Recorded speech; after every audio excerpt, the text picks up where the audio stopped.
Halo teman-teman semua, melalui video ini dengan kerendahan hati ya IWPI dan kita semua menerima donasi dari teman-teman semua untuk melawan arogansi dari si Purbaya ya, si Menteri Keuangan yang dengan arogan yang sangat luar biasa menerbitkan PMK 44 2026 ya. Eh, Kenapa PMK 44 ini perlu di-GR? Nah, teman-teman perlu pahami ya betapa luar biasanya PMK 44 ini, di mana PMK 44 ini diduga melanggar hukum, melanggar undang-undang, dan juga melanggar Undang-Undang Dasar Negara Republik Indonesia tahun 1945 ya. Jadi di PMK 44 ini, yang baru terbit sekarang di Juli, tetapi nanti akan berlaku di 1 Januari 2027 ya. Dia mengatakan yang boleh menjadi kuasa WP itu hanya 3 jenis manusia. Oke, ini PMK mengenai kuasa wajib pajak. Oke, jadi padahal kuasa WP itu kan adalah urusan perdata antara si WP dengan kuasanya. Tetapi menteri ikut campur. Menteri mau cawe-cawe nih, mau ikut campur mengatur bagaimana sih relasi hubungan kuasa antara WP dengan kuasanya. Padahal kan itu urusan kita ya. Urusan kita dengan wajib pajak, urusan wajib pajak dengan kuasa gitu kan. PMK ini mengatakan hanya ada 3 orang yang boleh menjadi kuasa wajib pajak. Yang pertama adalah seorang konsultan pajak. Dia adalah pemegang kartu izin praktek konsultan pajak ya. Izin praktek itu diterbitkan oleh Menteri Keuangan. Yang kedua, seorang pihak lain. Pihak lain adalah orang yang pegang kartu SKT namanya. Surat SKT ini diterbitkan oleh Kementerian Keuangan. Nah, yang ketiga adalah keluarga bagi orang pribadi, boleh keluarga. Nah, selama ini kan orang-orang kayak gua, kayak siapapun ya, boleh memilih jalur pihak lain menggunakan contohnya sertifikat brevet atau sertifikat ijazah S1 atau apa gitu ya. Nah, mulai Januari 2027 itu dibuang semua, nggak boleh. Harus ada SKT. Oke, SKT ini adalah dokumen yang diterbitkan oleh Menteri Keuangan. Artinya apa? Artinya semua kuasa itu dikuasai oleh Menteri Keuangan. Menteri Keuangan punya kewenangan untuk bilang, lu boleh jadi kuasa, lu tidak boleh jadi kuasa. Oke, itu kewenangan ada di Menteri Keuangan. Oke, akibatnya apa, guys? Akibatnya adalah orang-orang yang suka ngelawan DJP ya, seperti gue ini ya, ya dikit-dikit mau viralin, dikit-dikit mau bawa ke pengadilan, dikit-dikit mau mau ramein gitu ya, dikit-dikit mau gugat ke pengadilan gitu. Nah, orang-orang seperti gue ini akan terancam diblokir SKT-nya, alias gue tidak boleh lagi menjadi kuasa. Oke? Apa alasannya? Alasan tinggal dibikin ya. Alasan kan tinggal diciptakan. Oh, si Awan ini tidak kooperatif, si Awan ini suka menimbulkan kegaduhan, si Awan ini tidak memenuhi tata tertib. Alasan tinggal diciptakan. Intinya adalah orang ini bisa diblokir SKT-nya, alias dia tidak boleh lagi menjadi kuasa WP. Dan itu adalah kewenangan dari Kementerian Keuangan. Kemudian orang-orang yang tidak mau, intinya sih orang-orang yang tidak mau ikut keinginan dari oknum DJP, itu bisa diblokir SKT-nya. Kalau DJP bilang pokoknya harus bayar 10 miliar, ya udah, lu mau bayar apa enggak? Kalau lu nggak mau bayar, lu gue blokir SKT-nya, mampus, ya kan? Nah, orang-orang yang mau kasih uang suap ini ya, ini kebalikannya nih, orang-orang yang mau kasih uang suap kepada oknum DJP di Konoha, ya, itu aman-aman aja, ya kan? Kan kewenangan di Menteri Keuangan. Kalau lu mau kasih gua uang suap, ya gua akan amankan elu. Gua tidak akan blokir SKT elu. Gua akan bilang lu punya kompetensi. Gua akan bilang lu bisa menjadi kuasa. Selesai, ya kan? Gua senang, lu senang, WP-nya kita kita peras sama-sama, kan begitu? Jadi orang-orang yang independen, orang-orang yang profesional dan berintegritas itu akan disikat semuanya, disikat, blokir SKT, ya, blokir SKT. Nah, sekarang pertanyaannya gini loh, kalau dia tidak blokir SKT elu, apa untungnya bagi si DJP, bagi Menteri Keuangan? Kalau dia tidak memblokir elu, dia mempertahankan SKT-nya, padahal ini orang berintegritas, padahal ini orang ngelawan terus, padahal ini orang ngikutin hukum terus, apa untungnya bagi Menteri Keuangan? Kan nggak ada untungnya, ya kan? Kalau gitu, Menteri Keuangan tidak akan membiarkan orang-orang yang berintegritas, yang ikuti hukum, yang independen, yang ngelawan untuk berkeliaran di kantor pajak. Ya, orang-orang ini tidak akan dikasih izin untuk berkeliaran di kantor pajak. Ya, walaupun lu mengerti hukum sekalipun, walaupun lu seorang doktor S3 pajak, enggak ada ya. Kalau lu tidak mau ikuti perintah kami, nggak mau ikuti maunya gue, ya gue blokir SKT lu jauh-jauh dari kantor pajak. Nggak boleh menginjakkan kaki lu di kantor pajak. Gitu ya. Karena apa? Karena Menteri Keuangan punya kewenangan untuk membatalkan SKT elu. Oke? Nah, sedangkan orang-orang yang berpihak kepada DJP, yang tidak akan berpihak kepada wajib pajak, justru akan terus dipelihara oleh DJP. Ya, kenapa? Karena mereka mendukung DJP. Mereka mendukung penerimaan pajak, ya kan? Walaupun mereka digaji oleh si wajib pajak, dikasih komisi atau dikasih fee oleh wajib pajak, tetapi kan kartu akses lu ke kantor pajak dipegang oleh Menteri Keuangan. Ya, kartu akses untuk menjadi kuasa dipegang oleh Menteri Keuangan. Jadi dia harus memilih untuk berpihak kepada Menteri Keuangan. Jadi kiri kanan dapat nih si konsultan nih ya. Dari wajib pajak dapat duitnya, dari Menteri Keuangan dapat jaminan kepastian bahwa dia boleh menjadi kuasa. Mampus teman-teman ya. Wajib pajak akan diperas, diintimidasi, habis semua. Gara-gara oknum-oknum yang akan dipelihara oleh Kementerian Keuangan. Oke? Teman-teman bayangin ya, akan ada satu masa di tahun 2027 nanti, di mana semua konsultan pajak, semua kuasa, itu tidak bisa independen, ya tidak bisa dipercaya. Kenapa? Karena mereka terpaksa harus berpihak kepada DJP, berpihak kepada Menteri Keuangan. Terpaksa Anda harus bayar mahal untuk kasih uang suap. Kenapa? Karena terpaksa, gitu loh, terpaksa. Kalau mereka ngelawan DJP, kartu akses mereka untuk masuk ke kantor pajak diblokir. Kalau kartu akses dia diblokir, ya dia berhenti dibayar oleh wajib pajak dong. Kalau dia berhenti dibayar oleh wajib pajak, bagaimana dikasih makan pada istri dan anaknya? Mati dong. Nah, jadi solusi yang sangat gampang bagi si konsultan pajak maupun bagi si pihak lain. Solusinya adalah terima uang dari wajib pajak satu hal, tetapi mendukung DJP satu hal. Jadi dapat dua nih. Dari wajib pajak dapat duit, enak ya. Dari Menteri Keuangan dapat kepastian bahwa dia punya kartu akses untuk masuk ke kantor pajak sebagai kuasa wajib pajak ya. Tetapi ini hanyalah cerita konsultan pajak di negeri Konoha, teman-teman ya. Kalau Indonesia mah nggak ada. Indonesia pada bagus semua, teman-teman ya. Nah, jadi akhirnya apa? Akhirnya WP akan kecewa. Nah, kalau wajib pajak kecewa, apa yang dilakukan? Wajib pajak akan tidak lagi membayar konsultan pajak, tetapi wajib pajak akan maju sendiri kepada kantor pajak. Wah, wajib pajak maju sendiri ke KPP. Apa yang terjadi? Yang terjadi tetempeleng lu di kantor pajak ya, dicambuk di kantor pajak, diancam, diancam akan dipidana, akan diperas lu. Mana lu? 10 miliar bayar gua. Kalau nggak mau bayar, ya udah deh, kita bagi-bagi aja deh.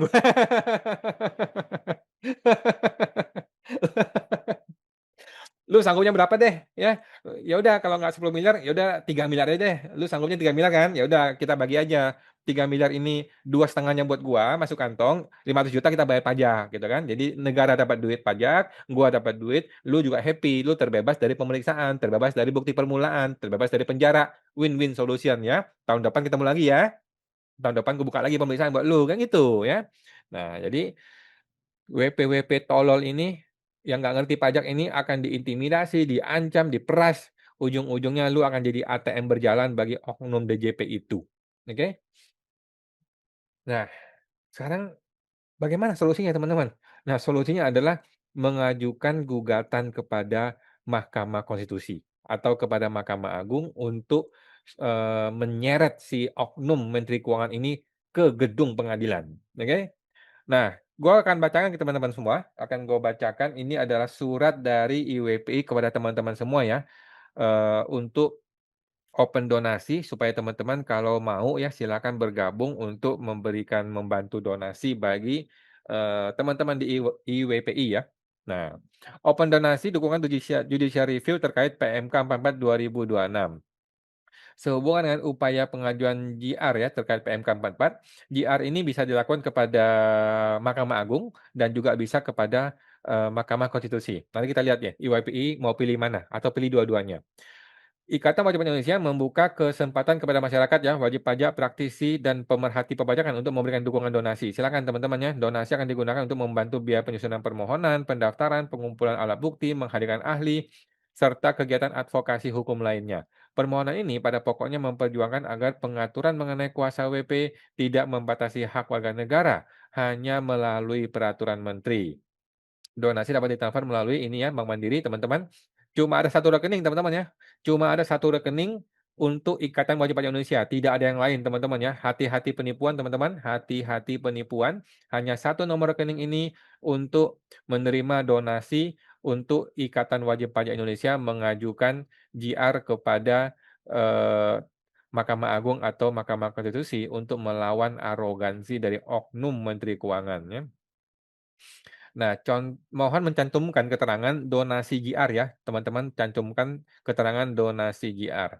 Besar kecilnya dukungan saudara sangat berarti bagi perjuangan mewujudkan peraturan perpajakan yang adil, berkepastian hukum, dan melindungi hak wajib pajak. Terima kasih teman-teman ya.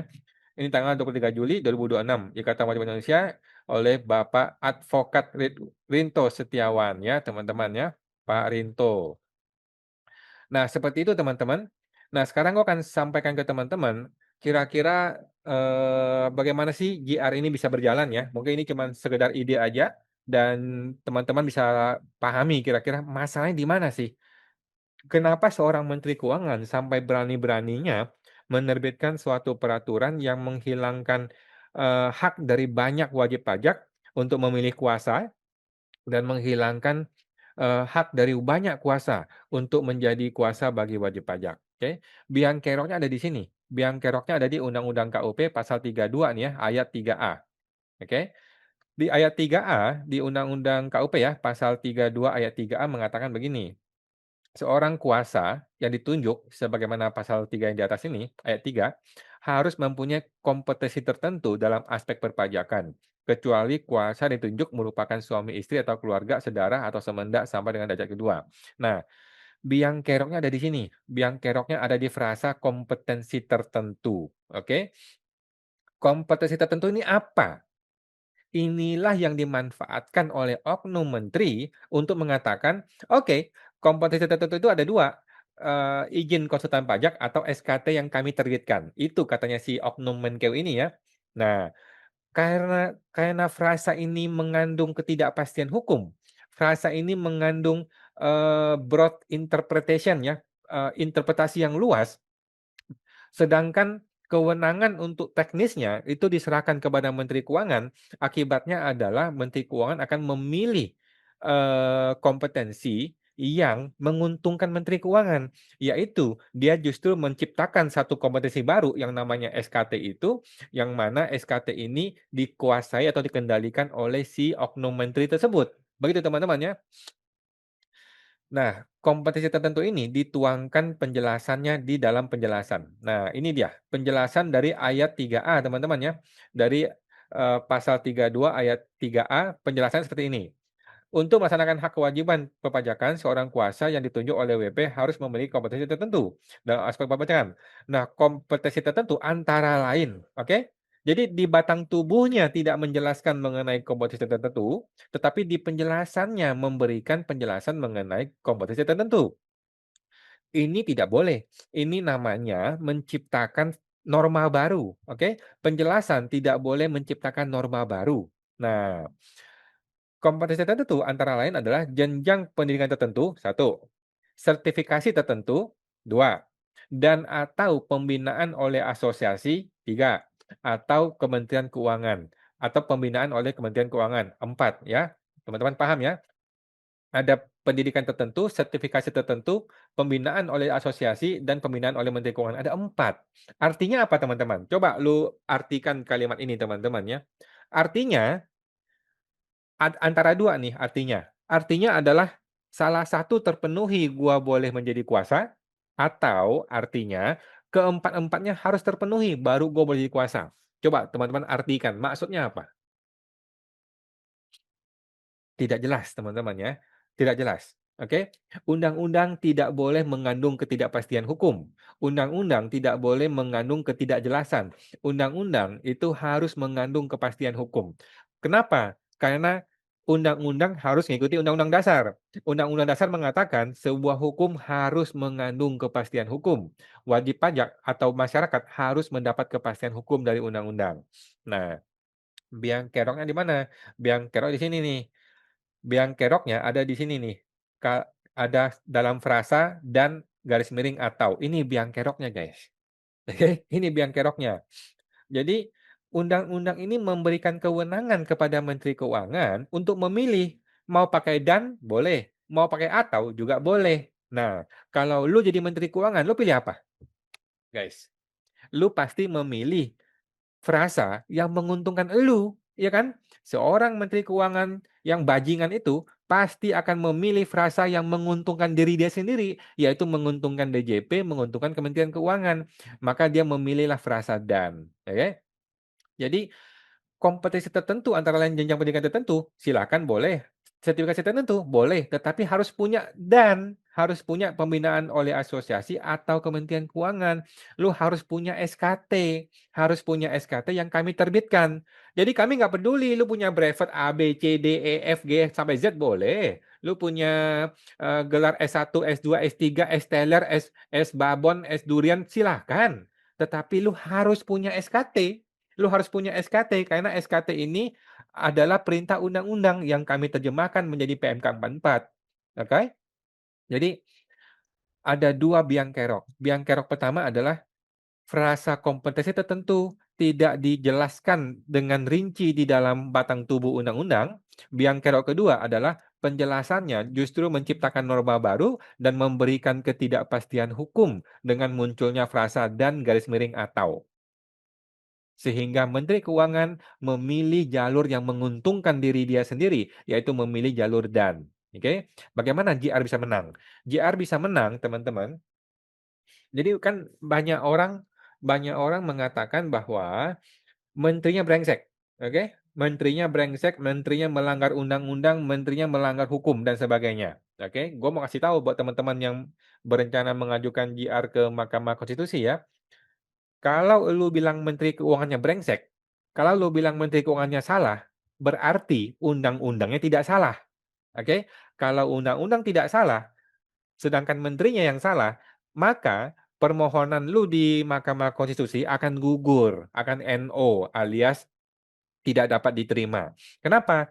Karena Mahkamah Konstitusi hanya berwenang untuk memutus perkara sehubungan dengan undang-undang yang salah. Paham teman-teman ya? Jadi, kalau undang-undangnya salah, itu kewenangan Mahkamah Konstitusi. Tetapi kalau peraturan di bawahnya yang salah, contohnya PMK Menteri yang salah, itu bukan kewenangan Mahkamah Konstitusi, itu kewenangan Mahkamah Agung. Sedangkan lu tahu sendiri Mahkamah Agung itu seperti apa, teman-teman ya. Nah, jadi tidak boleh kita menciptakan dalil bahwa Menteri Keuangannya brengsek di Mahkamah Konstitusi, tidak boleh. Di Mahkamah Konstitusi, kita masih menciptakan dalil bahwa Menteri Keuangan sudah betul, yang salah undang-undangnya. Begitu teman-teman ya, bagi Anda-Anda yang pengen masuk ke Mahkamah Konstitusi, eee, tidak boleh lu mengatakan yang salah itu adalah menteri. Lu harus mengatakan yang salah itu undang-undang. Oke, bagaimana menciptakan dalilnya? Ya silakan lu ciptakan sendiri teman-teman ya. Silakan lu ciptakan dalilnya, lu tanya ChatGPT, lu tanya Gemini AI, lu tanya teman-teman praktisi pajak, tanya seorang kuasa hukum dan sebagainya, silakan didiskusikan. Tetapi haram mengatakan di Mahkamah Konstitusi bahwa menterinya salah, itu haram, ya. Di Mahkamah Konstitusi Anda harus mengatakan bahwa undang-undangnya yang salah, oke? Dan gue sudah kasih clue nih teman-teman, gue sudah kasih clue ya, silakan mau dipakai boleh, nggak dipakai nggak apa-apa. Biang keroknya yang salah dari undang-undang adalah frasa ini, frasa kompetensi tertentu. Ini broad interpretation ya, frasa yang eee, mengandung makna yang terlalu luas. Nah, makna yang terlalu luas ini harus disempitkan.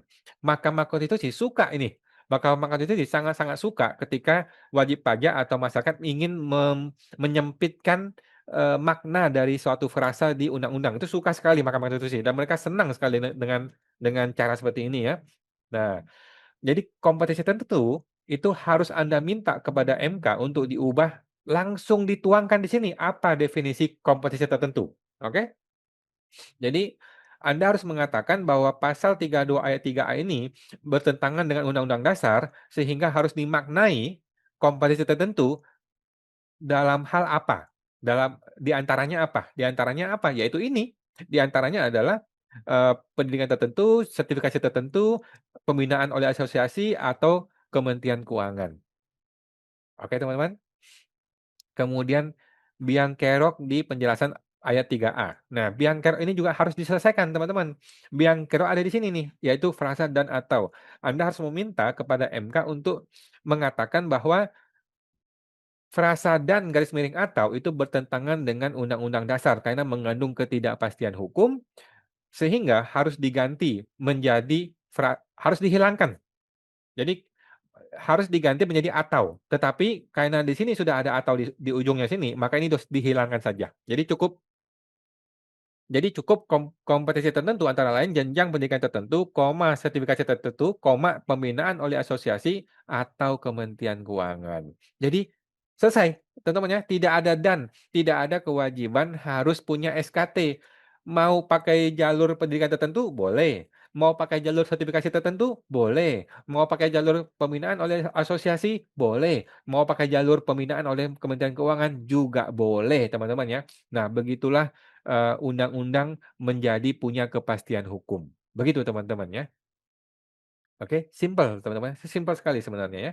Nah, tergantung nih teman-teman, kalau Anda tidak punya waktu untuk mengajukan gugatan ke Mahkamah Agung atau Mahkamah Konstitusi, ya Anda boleh-boleh saja ya ikut berpartisipasi, dalam donasi kepada IWPI teman-teman ya. IWPI akan mencari kuasa hukum atau advokat yang kompeten untuk mengajukan gugatan JR kepada Mahkamah Agung atau kepada Mahkamah Konstitusi atau dua-duanya, oke?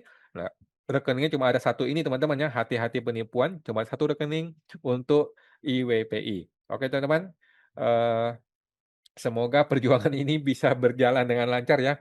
Masih ada waktu beberapa bulan sebelum PMK 44 ini berlaku. Tapi gue sih yakin menang lah ya. Gue yakin pasti menang. Jadi nggak perlulah pusing-pusing mengenai SKT ya. Nggak usah terlalu ketakutan mengenai SKT. Kita pasti menang. Dan si oknum menteri ini otomatis cacat ya. PMK 44 ini otomatis cacat sehingga harus direvisi oleh Menkeu ya. Kalau dia nggak revisi, ya nggak apa-apa. Tetap aja undang-undang berlaku ya. Tetap aja putusan MK tetap berlaku, walaupun si menterinya auban ya, walaupun si menterinya tidak mau mengikuti putusan MK, ya nggak apa-apa, tetap putusan MK itu berlaku dan kita sebagai warga negara dan seluruh wajib pajak dan seluruh petugas pajak harus mengikuti undang-undang yang lebih tinggi, yaitu putusan MK, bukan ikuti oknum menteri keuangan yang agak-agak nggak waras itu ya. Oke teman, itu aja, sampai jumpa, semoga terbantu.